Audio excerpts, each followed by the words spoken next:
All right, folks, welcome back to the Be the Bright podcast presented by Ridge Supply. My name is Matt Hawkins. I'm the owner of Ridge Supply. Today, I'm here with Jordan Spoon, who is the man behind the Ridge Supply Arsenal Instagram, which is our ambassador group. And we're here with Ryan Charles. Ryan is down in, is it Houma? Louisiana. Houma, Louisiana, and Ryan's joining us here via Zoom. We're recording this live on YouTube and also any Spotify or podcast format that you may have. You can follow us on Be the Bright podcast. So, Ryan, welcome. Thank you for being here. Ryan is, if you don't know Ryan Charles, you should. He's one of our OG Arsenal members. He was in the first class, which is kind of crazy that it's been this long that we've been around. And Ryan is somebody who I personally have never met in person, but has become a good not just an ambassador, but a friend of the brand and a friend of mine as well. So we're going to dive into some questions from Ryan. But first, Ryan, tell us a little bit about yourself. Give us the, if you just won an Oscar, like how would they introduce you? Give us that speech. Well, hello, everybody. I'm Ryan Charles. As Matt said, I'm 40 years old. I'm an avid cyclist. I got into the thing about 5-6 years ago, and I got the bug, and I love it. And saw the socks, bought the socks, wore the socks. People started loving the socks, made me push it even more. When I believe in something, I really don't mind just putting it out there because I want everybody to enjoy that. So that's pretty much where it all started, man. And cycling is something that I feel like, you can do for life. And it's a great thing, mind, body, and soul. So I think I saw a post like maybe yesterday from you. I think you started in 2015 riding bikes. There was a post you were with another guy, and you were kind of like surprised that you enjoyed it and you were out there. It seems like you jump into things with all you got, And Oh, yeah, definitely. What were you doing before you started riding? So before I started riding, I was big into training and body, not bodybuilding, but I was in the gym hard, man. Meat, protein, huge, all that good stuff. And I said, what can I do for cardio? That's how it kind of all cultivated. Uh-huh. And I would play basketball, but I couldn't stand running. Yeah. And I had a friend of mine that asked me, said, hey, man, you should start riding a bike. So I bought the little cheap bike and started riding that, and then realized I needed a better bike, and then it progressed. But yeah, that was definitely in the gym hard, weight training before I started cycling. Yeah. And you worked offshore at the time, right? Correct. So correct. you could lift while you were out on the rig, but not ride. They didn't have or did they have a bike back then out there? No, they didn't have a bike, but they had a little spin bike. But I kind of talked to my bosses once I started cycling.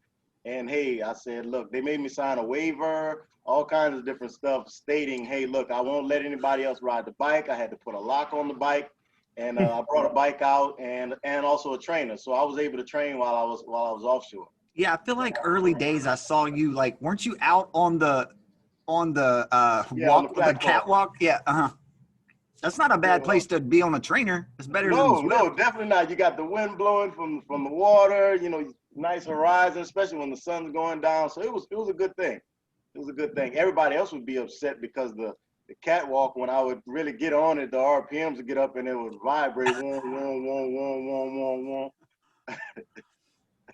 Well, I was thinking about when we were preparing for this, I was trying to think about like what drew me to you too, because from my perspective, being the guy behind the brand and the guy behind Instagram or whatever, people come into your sort of field of view and they either like tag you or they comment on your stuff or, just consistently like a picture. And that's how you would start to kind of, for me, that's how I would start to recognize who they were. And early on, you know, you were somebody who stood out, and what people don't understand that are in the cycling game, I think, is that the reason the reason you stood out to me was because I feel like you and I have a lot of things in common, and the things that we have in common are things that have nothing to do with cycling. And so I kind of wanted to get into some of that, and it's probably things that maybe you don't even know, but I've seen you do these things over a while, and I kind of wanted to address them. I mean, the first thing, the most important thing about our location is, like, I think we live in very similar areas. Right. And because you're a Flatlander, and Homa is like, is it south of, is it called South south of, of New Orleans? south of New Orleans, about Yeah, 50 miles south of New Orleans. Yes, there is land south of yeah, New yeah. Orleans. But it's They're right flat. on the coast. Yeah, Yes, yeah, yeah. fully flat, and it's I would say it's a little isolated too, you know, because there's not much around it, around the, and we have a similar thing here. Like when we go for a ride, you know, we'll do, you know, you just kind of go out in the country on a long straight road and kind of ride. Do y'all have a lot of wind and stuff where you are? Is that? Oh yes, lots and lots of wind, and it'll change and it'll turn on you in a minute. So Yeah, you're thinking you'll get that treat on the way back, but you don't. yeah, exactly. We have the same problem here. No matter what the wind says it's going to do, it's going to, you know, you're going to get headwind no matter which direction you go. So, Right.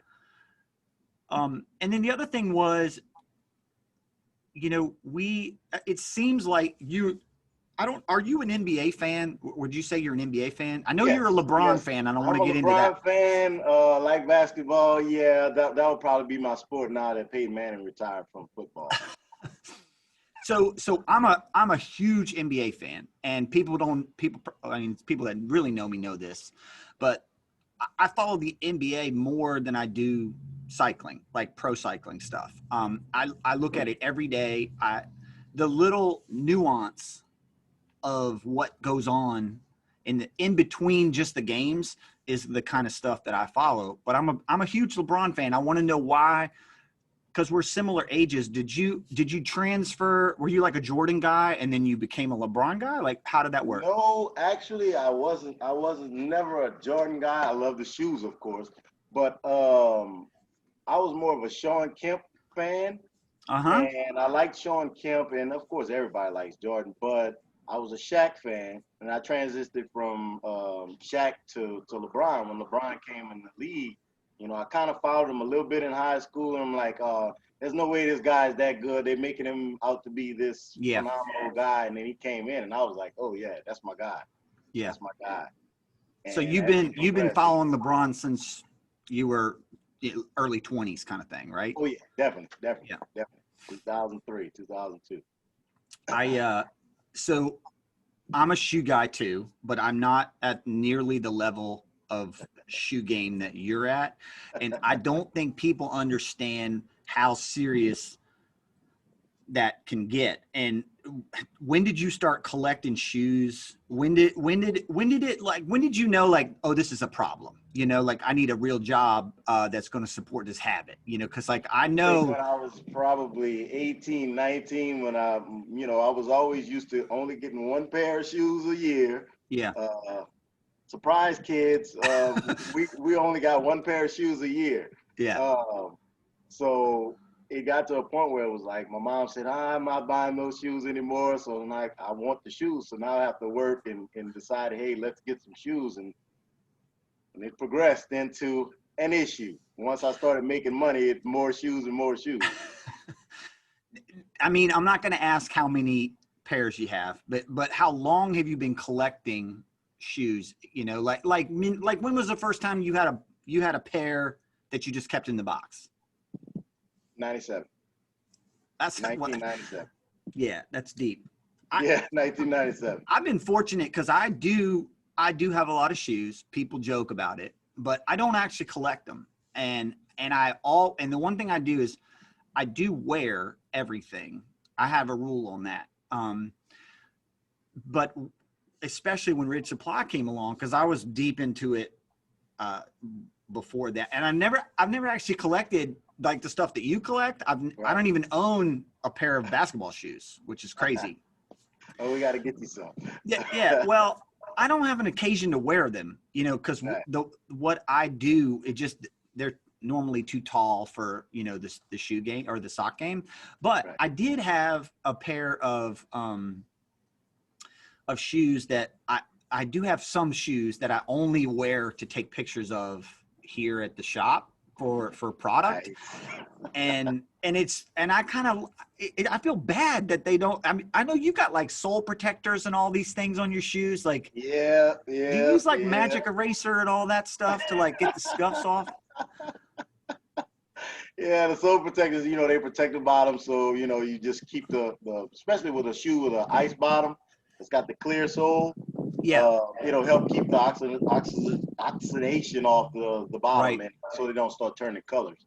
But yeah, man, there's all types of different products to keep those shoes looking pristine. Well, I mean, kudos to you. And you've actually turned some of that into some charity, right? Oh, definitely, a lot. I've kind of backed off, and I used to buy sneakers. I would buy sneakers because I knew they were hot, and I knew that I can turn them over and resell them if I didn't particularly want to keep them. Yeah. But now I strictly only buy what I like, and it's. Do you only buy shoes in your size, or do you buy other sizes that? Only my size, because if there's because it's a risk you take when you purchase a shoe.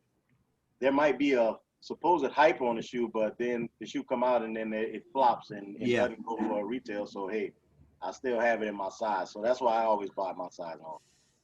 Well, and if we're going to do a couple episodes today, which I'm excited about because there's a lot to cover. One of the things I do want to touch on in the future is that there is a direct correlation between the shoe game and what Ridge Supply does in relation to colorways and releases and all that kind of stuff. And I don't think that's something people are doing in the cycling world very much, but that is where it came from, you know. Right.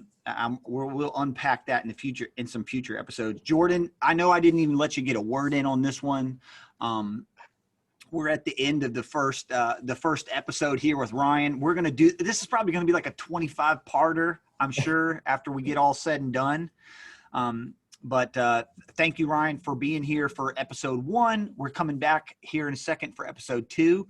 If you're on YouTube, if you want to hit the subscribe button, great, or the next video will be right over there. And thank you to Ryan Charles, our OG Arsenal member here on episode. This is 11. I think it's episode 11. This is 11.